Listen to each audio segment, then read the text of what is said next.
Oui, notre Père Céleste, on te remercie du fait que nous puissions encore nous réunir librement cette sainte journée de sabbat. Seigneur, cela faisant, nous reconnaissons que tu es notre Créateur. Tu es celui qui nous a créés dès le début. Tu es celui qui nous recrée chaque jour de notre vie. Sois avec nous, Seigneur. Envoie ton esprit sur cette assemblée et fais que nous comprenions ce que tu veux nous enseigner. Et que mon nom, par les mérites de ton Fils, on te demande les choses. Amen. Lisons Philippiens 2, versets 5 à 11. Ayez en vous les sentiments qui étaient en Jésus-Christ, lequel, existant en forme de Dieu, n'a point regardé comme une proie à arracher d'être égal avec Dieu, mais s'est dépouillé lui-même en prenant une forme de serviteur, en devenant semblable aux hommes, et ayant paru comme un simple homme. Il s'est humilié lui-même, se rendant obéissant jusqu'à la mort, même jusqu'à la mort de la croix. C'est pourquoi aussi Dieu l'a souverainement élevé et lui a donné le nom qui est au-dessus de tout nom, afin qu'au nom de Jésus, tout genou fléchisse dans les cieux, sur la terre et sous la terre, et que toute langue confesse que Jésus-Christ est Seigneur, à la gloire de Dieu le Père. Amen. Alors, durant les années 50, alors que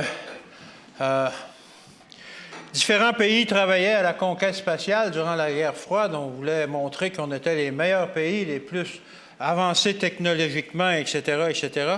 Il y a une idée qui a fait surface, alors qu'on voulait conquérir l'espace. Bien entendu, on avait des fusées qui pourraient accomplir cette mission, mais on a pensé, et si on avait un ascenseur? Si on avait un ascenseur qui irait suffisamment haut avec un câble, si on pouvait tendre un câble entre la Terre et soit un satellite ou peut-être la Lune elle-même, où on pourrait grimper nos fusées et partir à la conquête de l'espace, ça demande beaucoup moins d'énergie de partir alors qu'on est déjà hors de l'attraction terrestre pour pouvoir aller conquérir d'autres planètes ou aller explorer l'espace. Et on a étudié cette option-là sérieusement pour savoir si on pouvait vraiment faire ça. Mais il faut pour ça échapper à la force gravitationnelle de la Terre, donc il faut aller quand même assez loin. Il semblerait qu'il faut aller à 36 000 km de la Terre pour échapper à la gravité terrestre. Alors vous imaginez tendre un câble entre peut-être je ne sais pas quoi, une station spatiale à 36 000 km.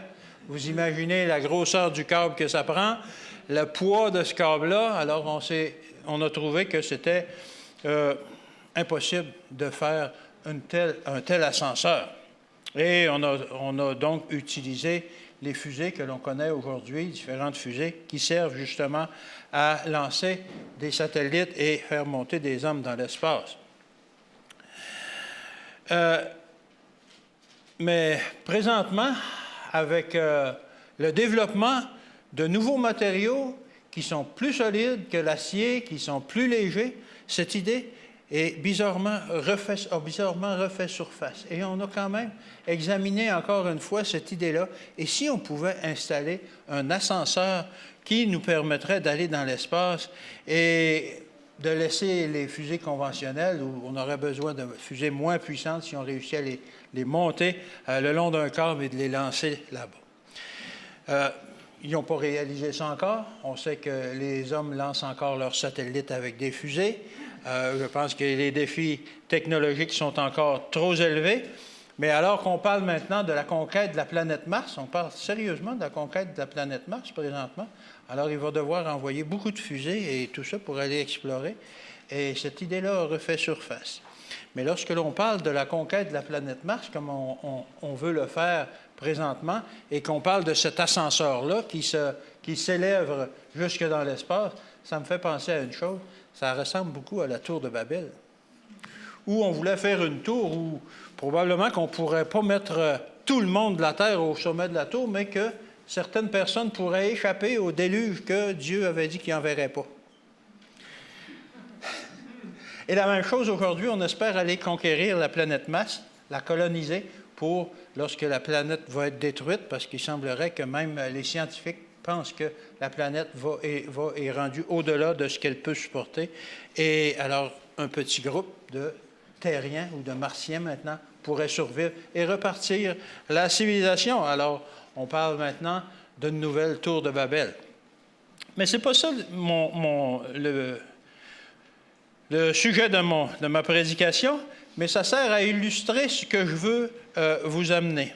Vous connaissez tous le principe d'un ascenseur. On monte dans un ascenseur au rez-de-chaussée, on monte à un étage ou on descend au sous-sol dans les parkings, peu importe, et ça sert pour se déplacer d'un étage à l'autre. Ça sert à monter ou à descendre. Il y a un mouvement ascendant et un mouvement descendant. Et on peut débarquer sortir à l'étage qu'il nous vient. Et ce n'est pas non plus cet ascenseur-là que je veux vous parler, mais c'est un ascenseur spirituel. Un ascenseur que l'on retrouve dans la Bible, d'un mouvement ascendant et descendant que l'on retrouve dans la Bible, qui y est décrit, et que personne de nous ne peut échapper normalement. On doit tous monter un jour ou l'autre dans l'ascenseur biblique, dans l'ascenseur céleste. Ces mouvements ascendants et descendants sont décrits dans la Bible comme étant deux mystères. Deux choses que l'on ne peut pas comprendre. Et vous allez voir au fil de ma prédication que c'est difficile à comprendre. Qu'il faut embarquer dans cet ascenseur, mais que c'est quand même un mystère. C'est un ascenseur qui a une nature profonde et qu'on a du mal à comprendre son fonctionnement. Et ces deux mystères, comme je l'ai dit, touchent chacun d'entre nous. Tous, nous devons monter dans cet ascenseur. Éventuellement, nous devons embarquer dedans pour soit monter ou soit descendre. Le premier de ces deux mystères, c'est le mystère de la piété. J'aime pas beaucoup le mystère de la piété, ce mot-là de piété. J'aimerais mieux que ce soit dit le mystère de la sainteté, mais la Bible a traduit ce mot-là par le mystère de la piété. On retrouve ça dans 1 Timothée 3, verset 16. 1 Timothée 3, verset 16. Je vais continuer à utiliser le mystère de la piété. J'aimerais mieux utiliser le mystère de la sainteté. Mais on va utiliser le mot qui a été employé dans la Bible. Alors, ça dit ceci. « Et sans contredit, le mystère de la piété est grand.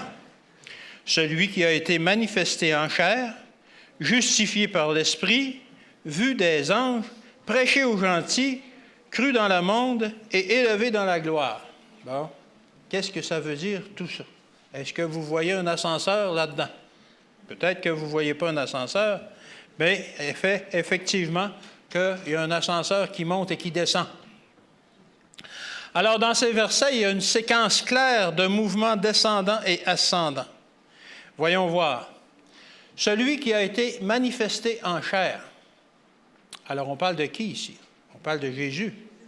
Jésus qui était Dieu et qui a été manifesté en chair, un mouvement descendant.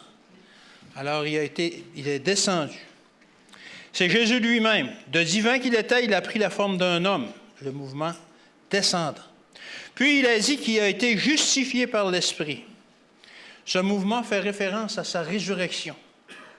On peut confirmer ça par le verset 1 Pierre 3, verset 18, 1 Pierre 3, verset 18, qui dit ceci. « Christ aussi a souffert une fois pour les péchés, lui juste pour des injustes, afin de nous amener à Dieu, ayant été mis à mort quant à la chair et ayant été rendu vivant quant à l'esprit. » Alors, l'esprit, c'est la résurrection de Jésus. Nous voyons donc l'incarnation de Jésus, la justification de sa mission, pourquoi il est venu sur terre, qui est confirmée par sa résurrection par l'Esprit. Alors, on continue. Vu par les anges. Qu'est-ce que ça veut dire, vu par les anges? Quand il est ressuscité, quand il a fait son ascension, qui était là pour venir le chercher? Une nuée? Quelle était cette nuée? C'était les anges. Et les anges sont venus accompagner Jésus pour l'amener justement au ciel. Vu par les anges, en référence à son ascension. Prêcher aux gentils. Qu'est-ce que ça veut dire, prêcher aux gentils? Le travail des apôtres qui a été accompli sur la terre après justement qu'ils ont reçu le Saint-Esprit. Cru dans le monde. Alors justement, l'Évangile a été répandu dans le monde et a été cru dans le monde par beaucoup de gens. Alors c'est le résultat du travail apostolique. Et la dernière partie de ce verset, élevé dans la gloire. Non seulement il est monté au ciel, qui est un mouvement ascendant, mais il a été élevé dans la gloire. Mouvement ascendant encore. Alors on a commencé avec un mouvement descendant, Jésus qui s'est fait chair, et on termine par un mouvement ascendant, alors qu'il a été élevé dans la gloire. Et cette partie du verset fait référence à la glorification finale de Jésus dans le ciel, alors qu'il est couronné comme le roi des rois, comme le Seigneur des seigneurs, et cet événement se produit alors qu'il revient au ciel avec ses élus. On trouve ça dans Apocalypse 19, verset 16, où on le décrit comme ayant, il avait sur son vêtement et sur sa cuisse un nom écrit, roi des rois et seigneur des seigneurs. Alors c'est justement ce mouvement ascendant que Jésus a eu dans cet ascenseur biblique ou cet ascenseur spirituel. Alors, dans ce mouvement, on voit deux mouvements. Le mouvement ascendant, lors de son incarnation, où il accomplit sa mission, qu'il a été vu par les anges, qu'il a été prêché aux gentils, qu'il a été cru dans le monde. Puis, nous avons le mouvement ascendant, alors qu'il est élevé avec les anges et qu'il est élevé dans la gloire lors de son retour au ciel et de son couronnement. Mouvement descendant et mouvement ascendant dans l'ascenseur pour Jésus. Il est descendu et il a été élevé. Le deuxième grand mystère est celui de l'iniquité, le mystère de l'iniquité. On connaît plus facilement celui-là, c'est des versets qui nous viennent plus facilement à l'esprit. Le mystère de l'iniquité, il fonctionne à l'opposé du mystère de la piété.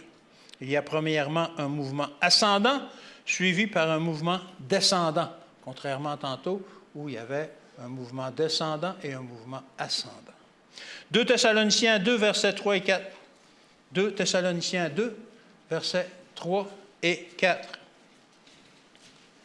Que personne ne vous séduise d'aucune manière, car il faut que l'apostasie soit arrivée auparavant et qu'on ait vu paraître l'homme du péché, le fils de la perdition, l'adversaire qui s'élève, mouvement ascendant, au-dessus de tout ce qu'on appelle Dieu et de ce qu'on adore, jusqu'à s'asseoir dans le temple de Dieu, se proclamant lui-même Dieu. Alors, dans ce verset, l'apôtre Paul nous parle de l'Antéchrist, de l'adversaire, du fils de la perdition. On sait que c'est Satan. Et nous y voyons que, contrairement au mystère de la piété qui commence par un mouvement descendant, lui, il commence sa carrière par un mouvement ascendant. Je vais monter au-dessus de tout ce qu'on adore, jusqu'à s'asseoir dans le temple de Dieu, se proclamant lui-même Dieu. Alors, lui, il monte. Alors, nous avons donc au verset 4 le fils de la perdition qui s'élève lui-même. Tout à l'heure, on avait Jésus qui s'abaissait lui-même, qui s'élève lui-même au-dessus de tout ce qu'on appelle Dieu et de ce qu'on adore, jusqu'à s'asseoir dans le temple de Dieu, se proclamant lui-même Dieu. Regardez-moi, je suis beau, je suis fin, j'ai tous les talents, je suis digne d'être Dieu, je suis digne d'adoration. Alors nous pouvons difficilement imaginer un mouvement ascendant plus ample que ça. Ça va au-delà de conquérir la planète Mars, ça va jusqu'à s'asseoir dans le temple de Dieu qui est dans le ciel, se disant lui-même Dieu. Et cela est considéré comme un mystère, car un peu plus loin, nous retrouvons l'expression du mystère de l'iniquité pour décrire ce phénomène. Alors, je répète souvent, on a le premier mystère, qui est le mystère de la piété, où Jésus, en tant que Dieu, fait un mouvement descendant en devenant chair. Il accomplit son ministère, puis il y a ce mouvement ascendant alors qu'il retourne au ciel et qu'il est glorifié. Ce n'est pas lui qui se glorifie, il est glorifié. Dans le deuxième mystère, nous avons quelqu'un, le diable, qui se trouve au niveau inférieur, quoique il n'était quand même pas si inférieur que ça. Ce n'était pas le dernier des derniers, c'était un chérubin protecteur, et qui, d'un mouvement ascendant, s'élève jusqu'à se retrouver lui-même assis dans le temple de Dieu. Mais ça ne s'arrête pas là, ce mouvement ascendant, ça ne s'arrête pas là. 2 Thessaloniciens 2, versets 7 et 8, ça nous dit que cela est suivi par un mouvement descendant, alors qu'il est finalement détruit. Alors il s'est élevé, mouvement ascendant, et ça va se continuer par un mouvement descendant. Car le mystère de l'iniquité agit déjà. Il faut seulement que celui qui le retient encore ait disparu. Et alors paraîtra l'impie que le Seigneur Jésus détruira par le souffle de sa bouche et qu'il anéantira par l'éclat de son avènement. Est-ce que c'est un mouvement descendant, ça? Effectivement, oui. Et c'est fait par qui? Pas par la personne qui s'est élevée, mais par quelqu'un d'autre, par Dieu lui-même. Donc, nous avons ces deux mystères dans la Bible qui sont caractérisés par des mouvements ascendants et descendants. Le premier est celui de la piété, où Jésus se fait chair, il descend, puis il est exalté, il monte. Et d'un autre côté, nous retrouvons Satan qui monte, mouvement ascendant, et il est finalement détruit, mouvement descendant. Malheureusement, la majorité du monde est caractérisée aujourd'hui par quel des deux mystères, vous pensez? L'iniquité, n'est-ce pas? On cherche nous-mêmes à s'élever. Il y a peu de gens qui font directement l'expérience du mystère de la piété. En fait, les gens ont cette tendance naturelle, justement, de participer au mystère de l'iniquité, de nous élever pour, finalement, malheureusement, à la fin, d'être rabaissés. C'est ce qui risque d'arriver, c'est ce qui ça semble nous montrer dans la Bible. Et que ce soit pour un mystère ou l'autre, celui de la piété ou de l'iniquité, ces deux mystères sont reproductibles. Ils ont tendance à se propager autour de nous lorsqu'on en donne l'exemple. Et malheureusement, c'est comme ça. Jésus est venu donner l'exemple du mystère de la piété et Satan nous donne l'exemple du mystère de l'iniquité. À nous de choisir lequel nous voulons reproduire. Retournons un peu dans l'histoire, au temps de Jésus, et voyons si c'est quelque chose que l'on peut retrouver dans la Bible ailleurs que dans la description de ces deux mystères-là. Et est-ce qu'il y avait un groupe, justement, de gens qui étaient contrôlés par le mystère de l'iniquité? Je vous invite à prendre Matthieu 23, versets 1 à 12. Matthieu 23, versets 1 à 12. On va lire ça tranquillement et on va l'analyser en même temps. Alors, ça dit ceci. Alors Jésus, parlant à la foule et à ses disciples, dit, « Les scribes et les pharisiens sont assis dans la chair de Moïse. » Assis dans la chair de Moïse.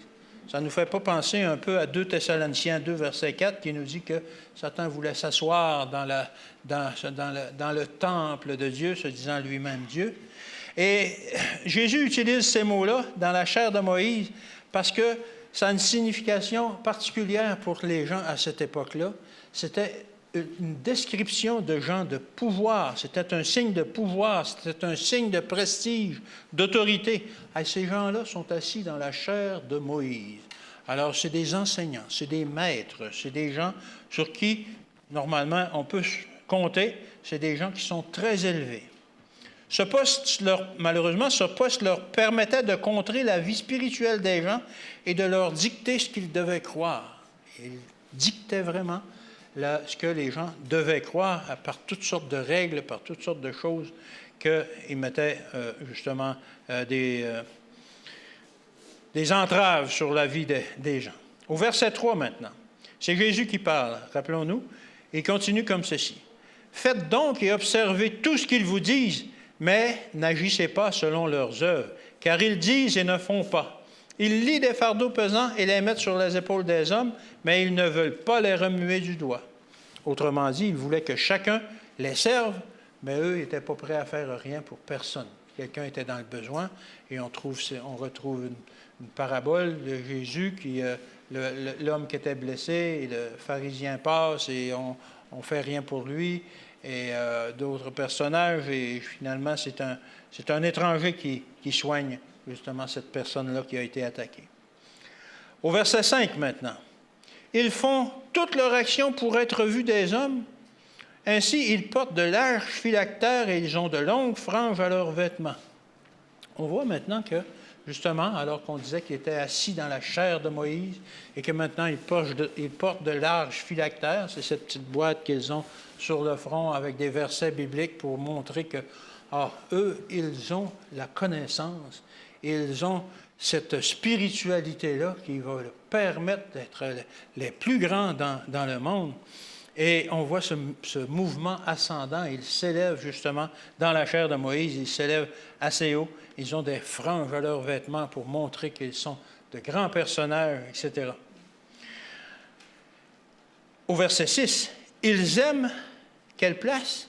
La première place dans les festins. Cette place-là me revient. Et les premiers sièges dans les synagogues. Il faut absolument que je sois assis en avant, moi. Il faut que les gens me voient. Alors ils s'élevaient. Nous voyons le mouvement ascendant ici. Ils cherchaient continuellement à s'élever. Au verset 7, on voit qu'il y a une progression dans le discours de Jésus. Ils aiment à être salués dans les places publiques et à être appelés par des hommes. Rabbi, Rabbi, qu'est-ce que ça veut dire, ça? Père. Hey, Père, enseigne-nous, mon Père. On voit encore le mouvement ascendant.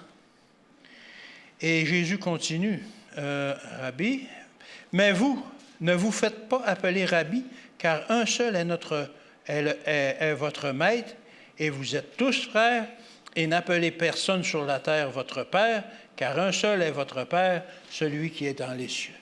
Alors Jésus n'était pas en train de dire de ne pas appeler votre papa Père, mais de ne pas enseigner quelqu'un qui se prétend un enseignant spirituel, Père, comme étant quelqu'un que vous reconnaissez qu'il sait tout, lui, c'est par lui que je vais avoir le salut, c'est sûr, et il a la connaissance. C'est le contexte qui est important. Ces gens-là se faisaient appeler Père en voulant dire « Je suis votre enseignant spirituel. Je suis un docteur de la loi. Je suis un rabbin. Je suis votre Père. Écoutez-moi. » Alors, Jésus nous avertit de ne pas faire ça. Au verset 10, « Ne vous faites pas appeler directeur, car un seul est votre directeur, le Christ. » C'est lui qui donne la direction. Ce qui motivait les scribes et les pharisiens, c'était le mystère de l'iniquité. C'est ce qu'ils avaient dans leur cœur. Un mouvement ascendant dont ils se gratifiaient eux-mêmes. C'est eux autres qui se donnaient cette position-là élevée. Ils cherchaient eux-mêmes à s'élever. Mais Jésus continue. Au verset 11. « Le plus grand parmi vous sera votre serviteur. » Le plus grand sera votre serviteur. Mouvement ascendant, mouvement descendant. Au verset 12. « Quiconque s'élèvera, la personne qui va s'élever, mouvement ascendant, sera abaissé. Mouvement descendant. Et quiconque s'abaissera sera élevé. Mouvement ascendant. Et on remarque encore une fois, dans ces versets-là, que quiconque s'élèvera, la personne qui s'élève elle-même, sera abaissée par quelqu'un d'autre. Et quiconque s'abaissera lui-même, sera élevé par quelqu'un d'autre. Alors, je pense que si on veut être élevé, on devrait être abaissé. On devrait s'abaisser. Et cette tâche-là ne revient pas aux autres. Ça, c'est facile d'abaisser les autres. On est champion là-dedans. C'est-à-dire, toi, un tel, t'es pas bon, là. Ah non, tu fais vraiment pas ton travail comme il faut, etc. Non, c'est pas ça, c'est pas dans ce sens-là qu'il faut prendre ça. Et il ne faut pas non plus se dire nous-mêmes ces remarques-là, moi, je suis pas bon, je suis pas capable de faire ça. Mais il faut prendre, ça se rapporte plutôt à la position que l'on doit prendre dans l'Église ou dans notre famille ou peu importe, dans la société ou vis-à-vis de Dieu, vis-à-vis des tâches qu'il nous confie, il semblerait qu'il faut s'abaisser nous-mêmes. Donc, comme nous l'expliquent ces versets-là, il va toujours y avoir dans notre vie, dans notre vie de tous les jours et dans notre vie spirituelle, un mouvement opposé à la direction que nous prendrons la position. Si nous nous élevons, nous serons abaissés, et si nous nous abaissons, nous serons élevés. Les deux mystères de l'ascenseur biblique sont ici illustrés au verset 12, comme on vient de les lire. Quiconque s'élèvera sera abaissé, et quiconque s'abaissera sera élevé. Mais d'où nous vient cette idée de mouvement ascendant? D'où nous vient cette envie de nous élever? Parce que c'est en nous, ça. D'où nous vient le mystère de l'iniquité qui nous habite? Je vous invite à prendre Ésaïe 14, versets 12 à 15. Ésaïe 14, versets 12 à 15.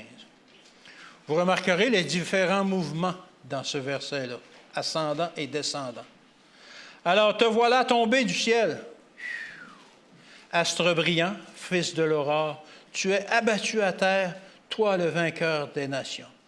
Tu disais en ton cœur, tu te disais toi-même, je monterai au ciel, j'élèverai mon trône au-dessus des étoiles de Dieu, je m'assiérai sur la montagne de l'assemblée, je vais prendre une position digne de mon nom, digne de mon titre, à l'extrémité du septentrion.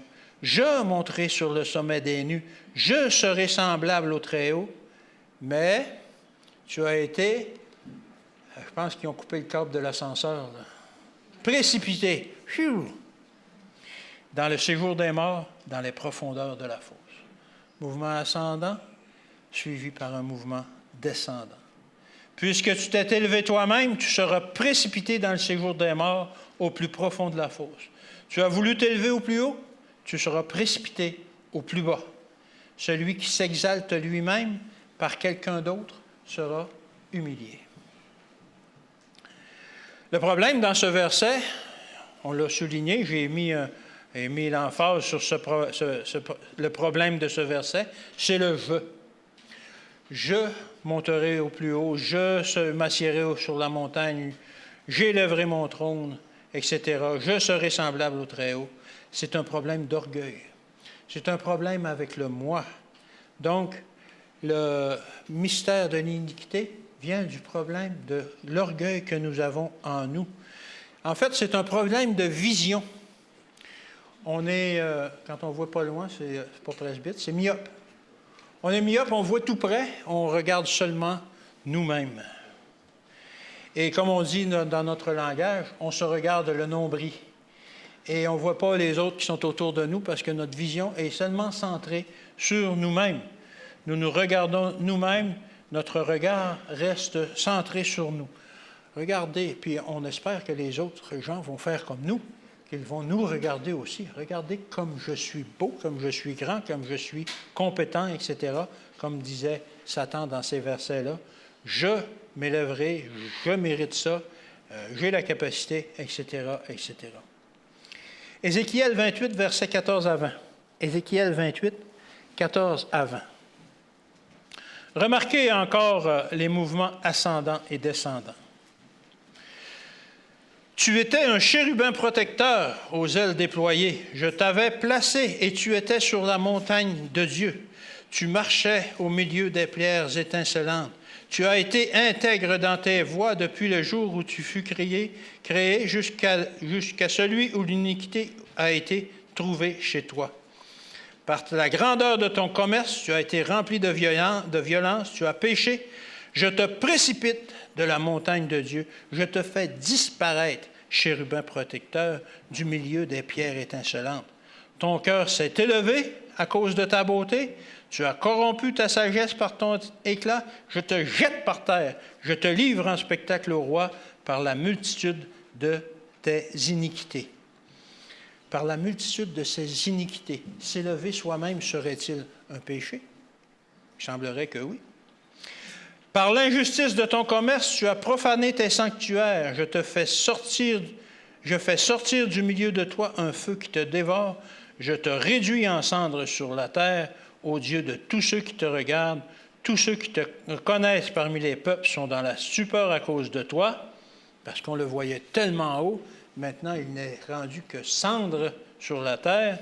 Tu es réduit au néant, tu ne seras plus à jamais. Alors, je pense que c'est un avertissement sérieux pour nous aussi.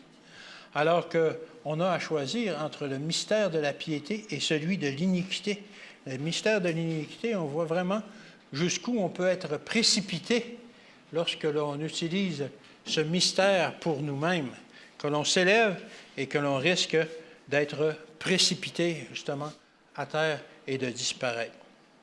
Au contraire, maintenant, voyons dans Philippiens 2, versets 5 à 11, Philippiens 2, versets 5 à 11, l'autre mystère,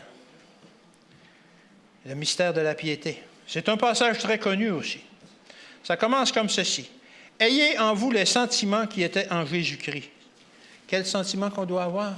Alors, ce message s'adresse directement à nous. « Ayez en vous les sentiments qui étaient en Jésus-Christ. » Et là, on commence à les décrire, virgule, et on commence à les décrire. Verset 6. « Lequel, existant en forme de Dieu, qui était Jésus, où était-il? Il était très haut. Il était égal à Dieu. N'a point regardé comme une proie à arracher d'être égal avec Dieu. » Comment est-ce qu'il considérait sa position, malgré qu'il était élevé, le plus élevé d'entre tous, d'entre nous, d'entre l'égal du Père? Il n'a pas regardé cette position comme une proie à arracher. Comment est-ce qu'il considérait cette position? Oui, elle était importante, il se considérait importante, mais elle n'était pas si importante qu'il ne pouvait pas la sacrifier pour les hommes qu'il allait venir sauver. Mais il s'est dépouillé lui-même. Qui l'a dépouillé? Lui-même s'est dépouillé. Il a enlevé cette divinité-là. Il s'est dépouillé de cette divinité-là lui-même. Est-ce que c'est le Père qui l'a dépouillé, qui a dit « Hey, là, tu vas aller régler ça, ce problème-là. Il faut que tu deviennes un homme pour aller régler ça, parce qu'il faut prendre un homme pour vivre une vie sans péché, etc., pour pouvoir justifier les gens. » Non. Il s'est dépouillé lui-même. Il a accepté lui-même la mission. En prenant une forme de serviteur, alors il était Dieu, il est descendu jusqu'à un serviteur. Mouvement ascendant. En devenant semblable aux hommes. Ce n'est pas nécessairement un honneur pour un Dieu de devenir semblable aux hommes. Mouvement descendant. Aux hommes déchus, dénaturés par le péché. Déjà, c'était de descendre très bas, considérant sa position, mais il va encore plus bas, il va encore plus loin. Et ayant paru comme un simple homme, on pensait que c'était déjà ça, l'humilité. Non. Ça continue au verset 8. Il s'est humilié lui-même. Donc, il y a encore plus d'humilité qu'il pouvait prendre. Se rendant obéissant jusqu'à la mort de la croix. Alors, comment aller plus bas? Il ne pouvait pas descendre plus bas. C'était le plus bas possible qu'il pouvait aller. De la position qu'il était, la plus élevée, il est descendu à la position la plus basse possible qu'il y avait. Alors, c'est pourquoi. Qu'est-ce que ça veut dire, c'est pourquoi? Ça veut dire à cause de cela. À cause qu'il s'est humilié lui-même, qu'il a pris cette position-là par lui-même, qu'est-ce qu'il arrive? C'est pourquoi aussi Dieu l'a souverainement élevé, mouvement ascendant, mais un mouvement qui vient de quelqu'un d'autre, pas de Jésus lui-même, mais de quelqu'un d'autre, du Père. Dieu l'a souverainement élevé. Ce n'est pas Jésus qui a dit « Ah, regardez quelle position j'ai prise pour vous sauver. Maintenant, je mérite d'être appelé le roi des rois, le Seigneur des seigneurs. Donnez-moi le royaume, donnez-moi un trône. C'est moi qui le mérite. » Non, c'est Dieu qui l'a élevé lui-même, parce que Jésus, quand il a pris la position la plus basse possible sur cette terre, il était prêt à rester dans cette position-là. Il était prêt à risquer sa vie, cette position, sa position divine pour l'éternité, pour l'homme.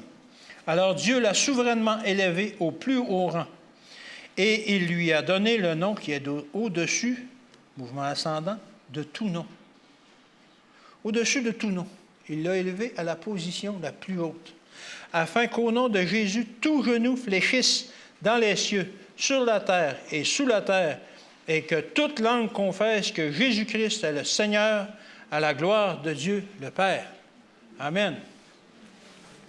Alors, de la position qu'il était, il est devenu le plus bas, et maintenant, il est élevé à la position la plus haute. Satan a dit, « Je monte au ciel. » Dieu a dit, « Non, je te descends au plus bas. » Jésus a dit, « Je vais au plus bas. » Dieu dit, « Non, je te lève à la plus haute position. » C'est la différence entre le mystère de la piété et le mystère de l'iniquité.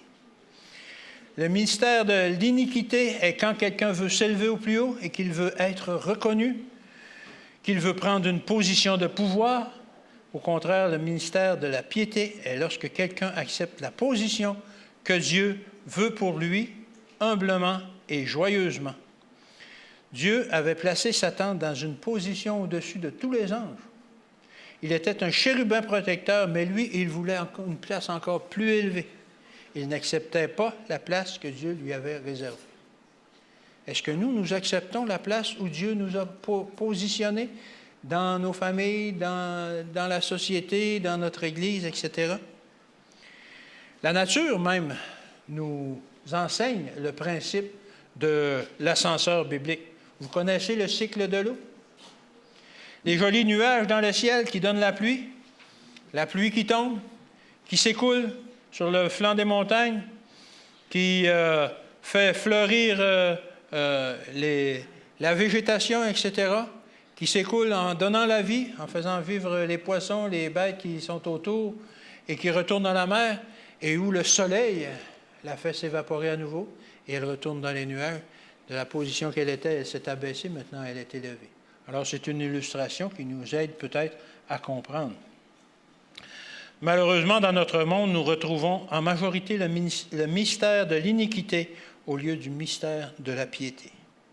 Regardez le monde, regardez autour de vous, regardons-nous nous-mêmes. Chacun cherche à accumuler le plus possible pour lui-même, quitte à écraser les autres au passage. Ce que j'ai gagné, je le garde, c'est à moi, ça va me servir à assurer ma position auprès de la société, dans l'Église, etc. Et bien que l'on parvienne parfois à amasser suffisamment pour notre avenir, on désire avoir encore plus. Il y a des fortunes présentement qui sont accumulées, c'est incroyable dans notre monde. Et les gens qui ont déjà un bon niveau de vie cherchent encore à accumuler encore et encore. Et on ne compte plus sur Dieu, mais on compte sur notre portefeuille, sur notre carte de crédit, etc., pour nous assurer notre avenir. Mais est-ce que cette situation est unique pour le monde? Luc 12, verset 17 avant. Luc 12, verset 17 avant, c'est une parabole que Jésus donnait, et elle ne s'adresse pas aux gens du monde. Vous verrez qu'elle s'adresse aux gens de l'Église. Ça dit ceci. « Et il raisonnait en lui-même, disant, « Que ferai-je? » Vous reconnaissez cette parabole où le fermier avait eu une abondante récolte. « Que ferai-je, car je n'ai pas de place pour serrer ma récolte?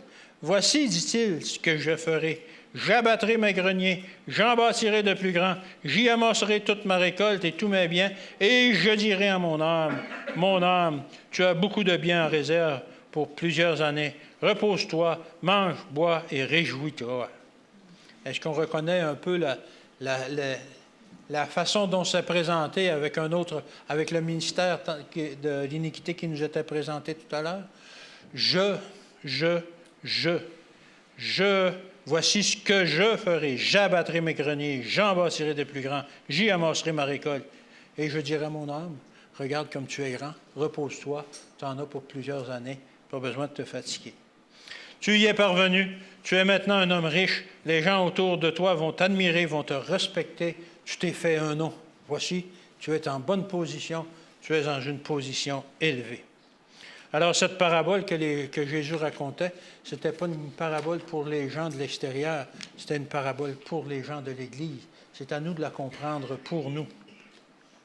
Désirons-nous la première place, que ce soit notre travail, dans notre groupe d'amis, ici à l'Église, dans nos comités?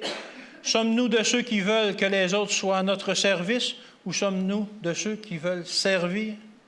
que ce soit ici encore à l'Église, dans nos familles, à notre travail, dans la société dans laquelle nous vivons? Est-ce que nous acceptons la position dans laquelle nous sommes? Ou est-ce qu'on se dit, ah, moi, je mériterais bien mieux que ça, je devrais être président de la compagnie ou directeur de ci, de ça, peu importe. Est-ce que nous acceptons humblement et joyeusement la position dans laquelle Jésus nous a posé, Dieu nous a placés? Je pense qu'on devrait le faire. Lorsque Dieu nous appelle à son service, que ce soit tout simplement pour exercer un ministère au sein de l'Église, faire le ménage, est-ce qu'on accepte joyeusement cette mission?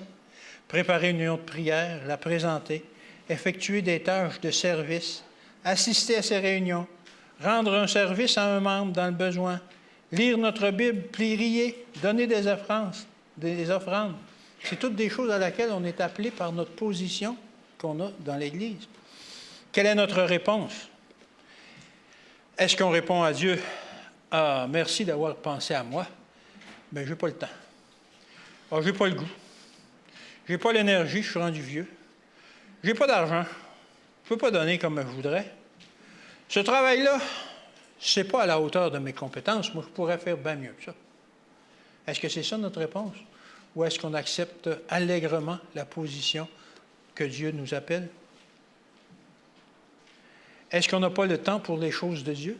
Lorsqu'on dit, « Ah, Seigneur, je n'ai pas le temps de faire ça. » « Oui, mais on t'appelle pour cette chose-là dans l'Église. »« Ah, mais je n'ai pas le temps. » Lorsque nous paraîtrons devant le trône de Dieu et qu'il nous demandera, « Où est-ce que tu étais quand je t'ai appelé pour mon service? » Qu'est-ce qu'on va répondre? « Ah, merci d'avoir pensé à moi, c'est gentil, mais je n'avais pas le temps. Je n'avais pas le temps de m'occuper de ça. Je n'avais pas le temps de m'occuper des choses de l'Église. Je n'avais pas le temps d'aller aider un tel qui était dans le besoin. Je n'avais pas le temps. J'avais d'autres choses à faire. Il fallait que je consulte mes messages sur mon téléphone, que je vide mon Facebook, etc., que je vois tout ce qu'il y avait sur mon mur. Je n'avais pas le temps. » Est-ce que ça va être ça, notre réponse, qu'on va dire à Dieu lorsqu'il va nous dire, « C'est que tu étais quand je t'ai demandé ça. » Bien, je n'avais pas le temps. Alors, nous devons nous exercer dès maintenant à exercer le mystère de la piété. Jean 14, verset 12. Jean 14, 12. Jean 14, 12, ça nous dit qu'on peut l'exercer, le mystère de la piété. En vérité, je vous le dis, celui qui croit en moi fera aussi les œuvres que je fais, et il en fera de plus grandes, parce que je m'en vais au Père. Quelle est la condition pour faire les plus grandes œuvres que Dieu a faites lui-même pour nous? Comment est-ce qu'on peut arriver à faire des choses plus grandes que Jésus lui-même a fait sur cette terre? C'est de nous mettre à sa disposition. De dire, oui, Seigneur, je vais y aller. On parlait de mission, on parle de toutes sortes de choses, on parle d'aller aider son prochain. Oui, Seigneur, je vais y aller.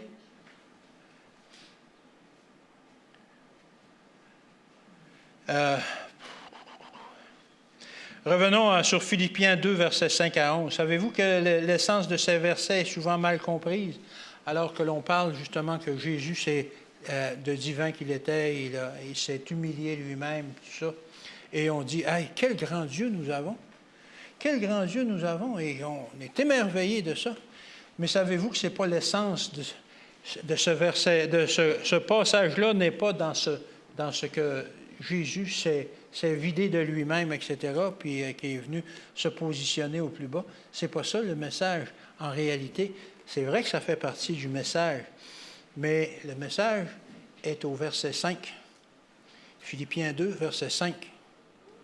Qu'est-ce que ça dit? « Ayez en vous les sentiments qui étaient en Jésus-Christ. » C'est ça l'essence du message. Ayez en vous ces sentiments-là. Et là, ils sont décrits pour qu'on sache quels sentiments nous devons avoir face à notre prochain, face à les membres de notre famille, face aux autres personnes dans l'Église, nos frères, nos sœurs dans l'Église. Ayez en vous les sentiments qui étaient en Jésus-Christ. Et qu'est-ce qu'il a fait? La description commence maintenant. Il s'est abaissé au plus bas. Et c'est à nous, ce message-là, qu'il est adressé. Ayez en vous les sentiments qui étaient en Jésus-Christ. Et pour être sûr que vous avez bien compris, prenez Jacques 4, verset 10. Jacques 4, verset 10. Un court verset qui dit ceci. Humiliez-vous devant le Seigneur et il vous élèvera. Il n'y a pas d'autre solution. Il faut mener une vie d'humilité, de service. Rappelons-nous l'histoire de Nebuchadnezzar, au moment où, dans l'histoire, admirant sa ville, la ville qu'il a bâtie, et il a dit ceci, « N'est-ce pas ici la grande Babylone que j'ai bâtie avec ma puissance et mon habileté? » C'est ça qu'il a dit, hein? Qu'est-ce que Dieu a fait quand il a entendu ça? Ah ouais? C'est toi qui as fait ça? Et qu'est-ce que tu fais de la sagesse et la force que je t'ai donnée pour accomplir ça? On va voir si tu es si brillant que ça, et il l'a fait devenir végétarien pour une période de 7 ans, complètement végétarien. Il mangeait de l'herbe. Il poussait des griffes puis des plumes. Il perdit la raison qu'il pensait avoir, être si subtil, puis avoir tellement une grande sagesse puis une force. Dieu lui a enlevé pour un petit bout de temps pour qu'il comprenne d'où qu'elle venait. Et après 7 ans, il sortit de ça et il est revenu à lui. Et Dieu lui a rendu la raison. Et on peut lire ça dans le livre de Daniel, Daniel 4, au verset 36 et 37. Qu'est-ce qu'il est arrivé? Qu'est-ce qu'il a dit? En ce temps, la raison me revint. La gloire de mon royaume, ma magnificence et ma splendeur me furent rendues. Mes conseillers et mes grands me redemandèrent, et je fus rétabli dans mon royaume, et ma puissance ne fit que s'accroître. Maintenant, moi, Nebuchadnezzar, je loue, j'exalte et je glorifie le roi des cieux, dont toutes les œuvres sont vraies et les voies sont justes, et qui peut abaisser ceux qui marchent avec orgueil. Alors, de la position qu'il était, il s'était élevé, il dit, « Regardez-moi, c'est moi qui ai construit ça. » Dieu il a dit, « Regarde, on va voir d'où te vient la sagesse. » Et lorsqu'il a reconnu qu'il était justement, que ce n'était pas par lui, ça fait 7 ans, il s'est posé des questions, Dieu l'a élevé à nouveau dans sa position. Et il a reconnu que Dieu était le vrai Dieu, que Dieu était le vrai Dieu. Il avait maintenant appris que celui qui s'élève par lui-même est abaissé par Dieu, mais que celui qui s'humilie lui-même est élevé par Dieu. Alors ma prière ce matin, c'est que chacun de nous aspire à servir dans la position que Dieu nous a déjà préparée, afin de pouvoir, par les moyens qu'il mettra à notre disposition, atteindre le plus de gens possible autour de nous et leur faire connaître le mystère de la piété. Et non de leur montrer que nous avons en nous le mystère de l'iniquité. Nous désirons que ça se propage le plus possible autour de nous et que Jésus, par son grand amour, a accompli le mystère de la piété et qu'il nous demande de faire de même pour attirer justement le plus de gens possible autour de nous. Et je conclus en lisant un verset. Un verset, c'est une promesse qui nous est adressée après que l'on se sera humilié, qu'on aura accepté la position que Dieu a pour nous. Matthieu 25, verset 23. Matthieu 25, verset 23. Son maître lui dit, « C'est bien, bon et fidèle serviteur. Tu as été fidèle en peu de choses. Je te confierai beaucoup. Entre dans la joie de ton maître. » Bon et tendre Père céleste, oui Seigneur, nous te demandons d'enlever en nous cet orgueil qui mène au mystère de l'iniquité dont nous participons trop souvent au cours de notre vie. Seigneur, mets en nous l'humilité qui était l'essence même de Jésus, qui s'est dépouillé pour, de divin qu'il était, atteindre la position la plus basse pour le salut de l'homme. Seigneur, fais que l'on puisse accepter la position que tu nous donnes dans cette Église, dans cette société, dans notre famille, pour que par cette position, nous puissions accomplir la mission que tu mets auprès de nous. Seigneur, par ton esprit, tu peux nous changer, tu peux faire que nous acceptions cette position, que nous nous débarrassions de cet orgueil. Mets ton esprit sur chacun d'entre nous. Et Seigneur, par ton esprit, protège chacun des membres de cette Église durant la semaine qui vient. protège-les et ramène-les ici la semaine prochaine pour ton prochain sabbat. C'est au nom et par les mérites de ton Fils qu'on te demande ces choses. Amen.